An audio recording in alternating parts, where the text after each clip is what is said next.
मार्गदर्शक कैलासवासी रणजित निंबाळकर सर यांची कन्या अंकुरन अंकिता रणजित निंबाळकर हिचा वाढदिवस साजरा केला जाणार आहे। नमस्ते मित्रांनो, मैदान रिपोर्टरमध्ये आपल्या सगळ्यांचं स्वागत आहे। आपण आलो आहोत बरड येथे, फलटण तालुका।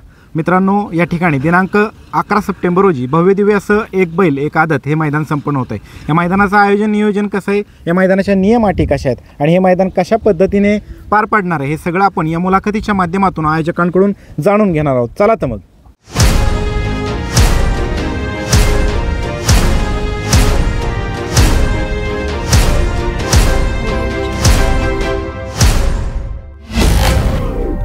दादा नमस्ते। नमस्ते। आपलं नाव?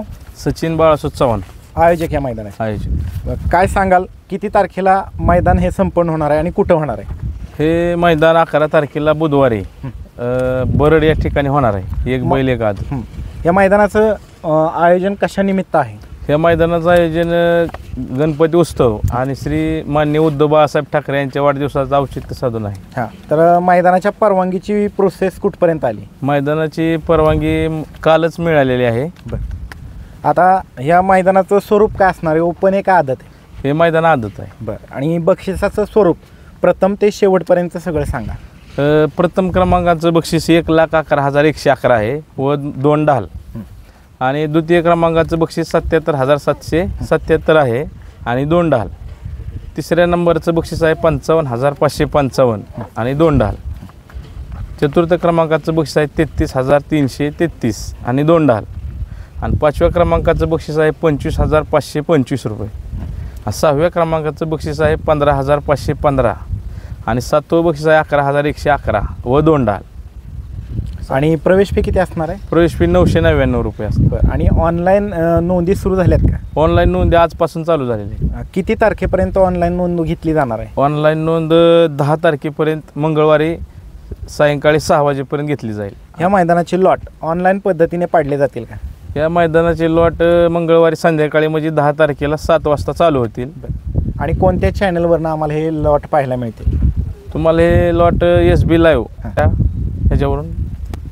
त्याचबरोबर दादा, या मैदानाचं उद्घाटन कुणाच्या हस्ते होणार आहे? या मैदानाचं उद्घाटन कैलासवासी प्रसिद्ध बैलगाडी मालक रणजित निंबाळकर सर यांच्या पत्नी श्रीमती अंकिता रणजित निंबाळकर यांच्या शुभ हस्ते होणार आहे। बरं, आणि त्याचबरोबर ह्या मैदानाचं सकाळी किती वाजता सुरू होईल हे मैदान?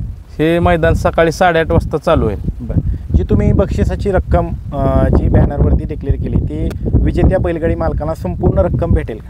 ही रक्कम विजेत्या मालकाला रोख स्वरूपात त्याच दिवशी फायनल झाला की लगेच बक्षीस वितरण समारंभ आहे, तिथंच रोख स्वरूपात दिली जाईल। या मैदानाचं निकाली पंच म्हणून कोण काम पाहणार आहे? या मैदानाचं निकाली पंच अखिल भारतीय बैलगाडी संघटना फलटण हे तालुका कमिटी निकाल जाहीर करणार, आणि अतितटीचं जे निकाल आहे ते वरिष्ठ निकाल जाहीर करतील। बरं, आता एक आयोजक या नात्याने तुम्ही महाराष्ट्रातील तमाम बैलगाडी चालक मालकांना या मुलाखतीच्या माध्यमातून काय आव्हान कराल? मी तमाम बैलगाडी मालकांना एक आवाहन करतो की हे बरडचं ऐतिहासिक मैदान आहे। आज ह्या महिन्यातलं 3रं मैदान आहे की ह्या मैदानात आत्तापर्यंत ना बैलाला किंवा कुठल्या ड्रायव्हरला कोणत्याही प्रकारची दुर्घटना या ठिकाणी झालेली नाही। इतकं मैदान सुंदर आहे, आणि किती जरी पाऊस झाला तरी हे मैदान 100% होणार आहे, आणि मैदान खूप छान आहे। तर ह्याचा सुवर्ण संधीचा बैलगाडी मालकांनी लाभ घ्यावा। नमस्ते दादा, आपलं नाव? अक्षय बाळासो बुधनवर। काय सांगाल दादा, मैदानाच्या संदर्भामध्ये मैदान कसं आहे? मैदान टणकच आहे, कटनाच आहे रान। पाऊस किती जरी झाला तरी मैदान होणार आहे। बरं, आता आपण वळूया मैदानाकडं। मैदानामध्ये एकूण किती फाटे आहेत? 10 फाटे आहेत एकूण। आणि फाटीच्या आतमधलं अंतर किती? साधारण 14-15 फूट आतमधलं अंतर आहे। फाटीचा पल्ला किती? आदतचं मैदान आहे साधारण 920-930 फूट पल्ला आहे। खाली सुट्टीच्या ठिकाणी एका वेळेस किती गट उभे राहू शकतात? साधारण 10 गट उभे राहते। निकाल रेषेच्या समोर थांबण्यासाठी किती फूट जागा आहे? 1000-1200 फूट जागा आहे। या मैदानाच्या आजूबाजूला धोकादायक परिस्थिती निर्माण करणारा घटक विहीर, ओढा, नाला, दरी असं काय आहे का? नाही, असं काय नाही। बरं, एक तुम्ही आयोजक त्याचबरोबर बैलगाडी संघटनेचे सदस्य या नात्यानं तुम्ही महाराष्ट्रातील तमाम बैलगाडी चालक मालकांना काय आव्हान कराल? महाराष्ट्रातील तमाम बैलगाडी मालकांना चालकांना एकच आवाहन करतो की हे मैदान एकदम पारदर्शक होणार आहे। पाऊस किती जरी झाला तरी हे मैदान होण्यासारखं आहे. त्यामुळं महाराष्ट्रातील सर्व बैलगाडी मालकांनी चालकांनी ह्या संधीचा किंवा ह्या मैदानाचा लाभ घ्यावा. या मैदानामध्ये ज्या दिवशी मैदान संपन्न होणार आहे त्या दिवशी दिवसभर पशुवैद्यकीय अधिकारी उपलब्ध असणार आहेत का? हा, असणार आहेत. पशुवैद्यकीय अधिकारी उपलब्ध असणार आहेत. सरकारी ॲम्ब्युलन्स उपलब्ध असणार आहे आपल्याला. त्याचबरोबर मैदानाला एकूण किती टक्के बॅरिकेड आहे? 70-80% बॅरिकेड आहे. याबरोबर या मैदानाचं समालोचन कोण कोण करणार आहे? विकास सर जगदाळे आणि आपलं सुनील मोरे आणि मयूर तळेकर. आणि या मैदानाचं लाईव्ह प्रक्षेपण कोणत्या चॅनलवर होणार? SB लाईव्ह बरड ह्या लाईव्ह चॅनलवर प्रक्षेपण होणार. खाली सुट्टीच्या ठिकाणी किती कॅमेरे आहेत? 2 कॅमेरे आहेत सुट्टीच्या ठिकाणी. आणि पुढे निकाल रेषेच्या समोर 2 कॅमेरे आहेत निकाल रेषेला. त्याचबरोबर सेमीफायनल आणि फायनलला ड्रोन उपलब्ध असतात. हा, ड्रोन उपलब्ध आहे. त्याचबरोबर आता दादा आपण वळूयात या मैदानाच्या नियम अटींकडे.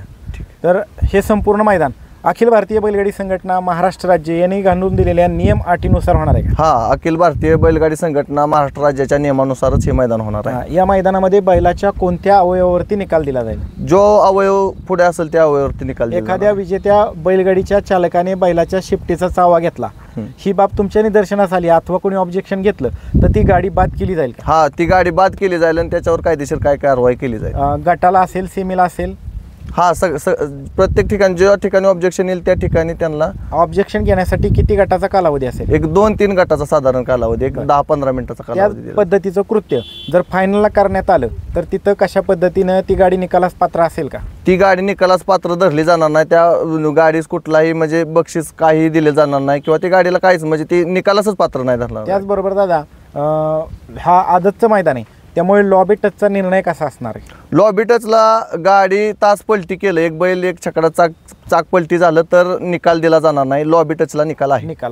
त्याचबरोबर गटाला समान गाड्या उतरल्या तर कसा निर्णय असणार आहे? गटाला समान गाड्या उतरल्या तर गटाला चाल दिली जाणार आहे. आणि सेमीला जर सामना झाला तर त्या दोन्ही मालकाचं संगनमत करून संगनमत करण्यासाठी किती मिनिटाचा कालावधी आहे? साधारण एक 10 मिनिटाचा कालावधी दिला जाईल. या मैदानामध्ये डबल बैल पळवला तर कशा पद्धतीचा निर्णय असणार? डबल बैल पळावला, पुढच्या गाडीवाल्यानं ऑब्जेक्शन घेतलं तर ती गाडी बाद दिली जाणार आणि ते 2 नंबरला उतरलेल्या गाडीला निकाल दिला जाणार. त्याचबरोबर ऑब्जेक्शन घेण्यासाठी किती कालावधी असणार आहे डबल बैलाला? साधारण एक 2-3 गटाचा कालावधी राहील. आणि अशाच पद्धतीचं जर कृत्य शेवटला फायनलला लक्षात आलं तर ती गाडी निकालास पात्र राहील का? नाही राहणार निकालास पात्र ती गाडी. ह्या मैदानामध्ये निकाल रेषेच्या समोर साधारणतः प्रेक्षक कंट्रोल करण्यासाठी काय करण्यात आलेलं आहे? एक 100 फूट अंतिम तास टाकलेला आहे. त्या 100 फुटाच्या पलीकडेच पब्लिक राहणार सगळं आणि एक 20-30 बाउन्सर आपण सांगितलेले आहेत. हा, आणि जे लाईव्ह प्रक्षेपण करणार आहेत त्या चॅनलला इंटरनेटची सुविधा देण्यात आलेली आहे? हा, देण्यात आलेली इंटरनेट सुविधा. तुम्ही एक आयोजक या नात्यानं महाराष्ट्रातील तमाम बैलगाडी चालक मालकांना या मुलाखतीच्या माध्यमातून काय आव्हान करा? मुलाखतीच्या माध्यमातून एवढंच आवाहन करतो की जास्तीत जास्त गाड्यांनी सहभाग घ्यावा, जास्तीत जास्त गाड्यांनी नोंद करून आम्हाला सहकार्य करावं आणि 10 तारखेच्या अगोदरच सर्वांनी नोंद करावी. 10 तारखेनंतर नोंद घेतली जाणार नाही मैदानात. त्यामुळे 10 तारखेपर्यंत 6 वाजेपर्यंत नोंद घेतली जाईल. 7 वाजता ऑनलाईन गट काढले जातील. त्याचबरोबर या मैदानाच्या ज्या अपडेट आहेत व्हॉट्सॲप ग्रुपला आयोजकांच्या मार्फत वेळोवेळी दिल्या जातील का? बैलगाडी मालकांच्या संख्येचं निरसन हे केलं जाईल का? हा, केलं जाईल ते सर्व. चालतंय, धन्यवाद दादा. ठीक आहे. मित्रांनो, आपल्या समवेत अखिल भारतीय बैलगाडी संघटना महाराष्ट्र राज्य फलटण तालुक्याचे अध्यक्ष रोहित यादव सर. सर नमस्ते. नमस्ते. काय सांगाल सर मैदानाच्या संदर्भामध्ये? आता आपण इथं आलेलं आहे बरड निंबळक गावचे युवा व्यक्तिमत्व सचिन चव्हाण यांनी हे मैदान आयोजित केलेलं आहे. तर त्यांच्याशी आपण चर्चा केली तर आता त्यांनी मैदानाचं ग्राउंडचं काम बी एकदम उत्कृष्टरित्या चालवलेलं आहे. आता मैदानात खडे वेचण्याचं काम चालू होईल, त्याचे व्हिडिओ त्यांनी पाठवतील. त्यानंतर रोलिंगचं काम पूर्ण करून घेणार आहेत. तर पाणी मारून रोलिंग केलं जाईल. तसेच हे मैदान या ठिकाणी आता चालू महिन्यामध्ये 2 मैदानं झालेले आहेत. तर हे 3रं मैदान आहे. तर या ठिकाणी आत्तापर्यंत ना कोणता बैल किंवा कोणता ड्रायव्हर किंवा इतर कोणत्याही व्यक्तीला अपघात असं कोणताही प्रकार घडलेला नाही. त्यामुळं हे फलटण तालुक्यातलं एक उत्कृष्ट असं मैदान होईल. त्याचबरोबर सर आता गट पासला पण आयोजकांनी एक चांगली ही केलेली ट्रॉफी आहे बा, काय सन्मान करणार आहे त्याच्याविषयी सांगा थोडं. आयोजकांनी एक उत्कृष्ट कार्यक्रम राबवलेला आहे. बंदीच्या काळात ज्यांनी बैलगाडा शर्यत चालू करण्यासाठी प्रयत्न केले अशा सर्व मान्यवरांचा सत्कार समारंभ त्यांनी इथं आयोजित केलेला आहे. त्याच्यानंतर एक आगळा वेगळा उपक्रम त्यांनी केलेला आहे की गटविजेत्या मालकाला खालून हलगी वाजवून स्टेजपर्यंत नेऊन त्याला फेटा बांधून सन्मानचिन्ह देण्याचा बी त्यांनी निर्धार केलेला आहे. त्याचबरोबर पाऊस आला तर ह्या मैदानाचं कसं असणार आहे? आता आपण तर पाहिलेलंच आहे. परवा दिवशी सेमीफायनलच्या वेळेस जोराचा एक 10-15 मिनटं पाऊस झाला. एक 5 मिनटानंतर असं वातावरण होतं की इथं पाऊसच झाला नाही. त्यामुळे पावसाचं ह्या ग्राउंडवरती कोणताही परिणाम जाणवत नाही. तुम्ही एक संघटनेचे अध्यक्ष, फलटण तालुक्याचे संघटनेचे अध्यक्ष या नात्यानं बैलगाडी चालक मालकांना काय आव्हान कराल? तुम्हाला आता या मैदानातला 2 वेळेसचा अनुभव आहे ह्या फाटीवरचा, तर हिथं कशा पद्धतीने त्यांनी हे करावं, सहकार्य करावं संघटनेला, किंवा जे निकाली पंच आहेत त्यांना सहकार्य करावं? आता काय झालेलं आहे, निकालाच्या बाबतीत ज्या ठिकाणी निकाल नसेल तर विनाकारण वाद घालत बसू नये. काय होतं, संघटना आमची प्रत्येक ठिकाणी सगळ्यांचं समाधानकारक करते, पण विनाकारण लोक शेपूट चावला नसेल तर शेपूट चावला आहे, गाडी लॉबी नसेल तर लॉबी, तुम्ही अगोदर लाईव्हमध्ये या गोष्टी चेक करा आणि त्याच्यानंतरच तुम्ही तसा प्रूफ घेऊन या. कोणत्याही गोष्टीला विनाकारण त्रास देऊ नका आणि सर्व गोष्टीचं एक वेळेचं निर्बंध हे करा. त्याच्यानंतर सेमीमध्ये विनाकारण वाद घालू नका. जर आपली गाडी बसली नसेल तर विनाकारण वाद घालू नका. सर्वांना माहीत आहे की फलटण तालुका कमिटीने आजपर्यंत कोणाही अन्याय केलेला नाही आणि करणारही नाही. त्यामुळं तुम्ही कोणतंही चुकीचं कृत्य करू नका. आणि काय आव्हान करताल तुम्ही संघटनेच्या वतीने महाराष्ट्रातील तमाम बैलगाडी चालक मालकांना? महाराष्ट्रातील सर्व तमाम बैलगाडी मालकांना आणि जे नवीन बैलगाडी मालक आहेत त्यांच्यासाठी सुवर्णसंधी. या मैदानामध्ये आत्तापर्यंत सर्व नवीन चेहरेच फायनलला राहिलेले आहेत. त्यामुळं या मैदानामध्ये नवीन गाडा मालकांना फायनलसाठी संधी आहे. त्याचनंतर आपण सर्व ठिकाणी पाहत आहे, इतर तालुका कमिटीचे अध्यक्ष किंवा कमिटीशी चर्चा होत आहे की काय होतं आहे, लोक वाट पाहतात मैदान होणार आहे का, काय होणार आहे. तर या मैदानावरती पावसाचा कोणताही परिणाम जाणवणार नाही. तसेच आयोजकांना मैदानाची परमिशन मी पूर्ण काम झालेलं आहे. त्यामुळे या मैदानाबाबत कोणतीही शंका घेण्याचं परिणाम नाही. तसेच कितीही पाऊस आला तरी चालू पावसासुद्धा मैदान पार पडते. आता सध्या तर पावसाचं काय वातावरण नाही. त्यामुळे आपण मनात कोणताही संभ्रम न करता लवकरात लवकर गाडी नोंदवून घ्या. तुम्ही 10 तारखेला जर गाडी नोंदवायचं असाल तर काय होतं आहे, त्यांचं लिमिट संपलं जातं आहे, त्यानंतर गाडी नोंदण्याचं हे होतं आहे. आणि आयोजकांनी हे मैदान एक नावासाठी घेतलेलं आहे, पैसे कमवायसाठी मैदान त्यांनी घेतलेलं नाही. त्यामुळं ते 10 तारखेला 6 वाजल्यानंतर तुम्ही कुणाची शिफारस करा किंवा विनाकारण तालुका कमिटीला किंवा इथल्या प्रतिष्ठित लोकांना गाडी नोंदण्यासाठी तुम्ही फोर्स करू नका. 6 वाजल्यानंतर या मैदानात एकही नोंद घेतली जाणार नाही. त्यामुळं जे काय आपल्याला नोंद घ्यायची आणि या संधीचा लाभ घ्यायचा आहे तो आपण 10 तारखेला 6 वाजायच्या अगोदर आपली नोंद करून सहकार्य करावं. चालते, धन्यवाद सर. धन्यवाद. वकील साहेब नमस्ते. नमस्ते. काय सांगाल मैदानाच्या संदर्भामध्ये? सदर मैदान हे अखिल भारतीय बैलगाडी संघटना फलटण तालुका यांच्या विचाराने होत असल्याने इथे आजपर्यंत झालेल्या सर्व मैदानात झाले तसे संपूर्ण पारदर्शक आणि निपक्षपाती निकाल दिले जातील. सदर मैदानामध्ये एक आमचे मार्गदर्शक कैलासवासी रणजित निंबाळकर सर यांची कन्या अंकुरन अंकिता रणजित निंबाळकर हिचा वाढदिवस साजरा केला जाणार आहे. तसेच सदर मैदानात जास्तीत जास्त ऑनलाईन नोंद करून लवकरात लवकर आपली गाडी नोंद करून जास्तीत जास्त मालकांनी ह्या सुवर्णसंधीचा लाभ घ्यावा एवढं मी सर्व गाडा मालकांना आवाहन करतो. धन्यवाद. मित्रांनो, आपल्या समवेत आहेत अखिल भारतीय बैलगाडी संघटना महाराष्ट्र राज्य फलटण तालुक्याचे पदाधिकारी सोनवलकर साहेब. दादा नमस्ते. नमस्ते. काय आव्हान कराल या मुलाखतीच्या माध्यमातून तुम्ही बैलगाडी चालक मालकांना?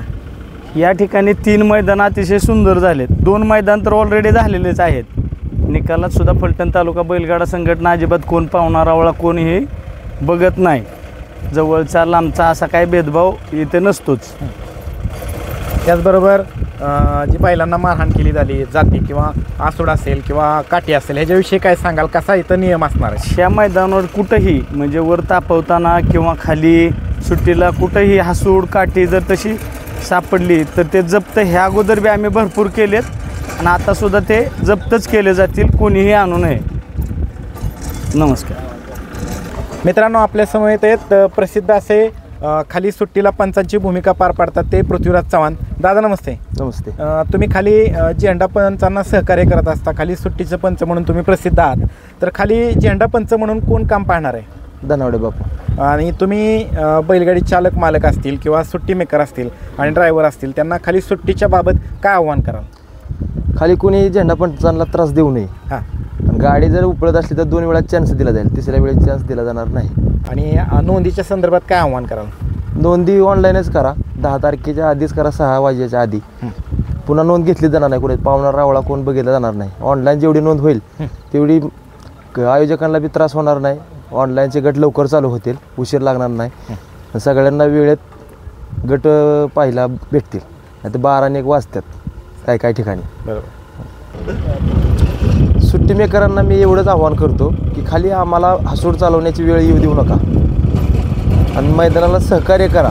तुम्हाला माहीत आहे खाली गाड्यांना त्रास देतात, पण आम्ही बी यावेळेस 2 वेळा चान्स देऊ. तिसऱ्या वेळेस तुम्ही वळवाय गेला मुरडायला, तुमचा विचार केला जाणार नाही. धन्यवाद.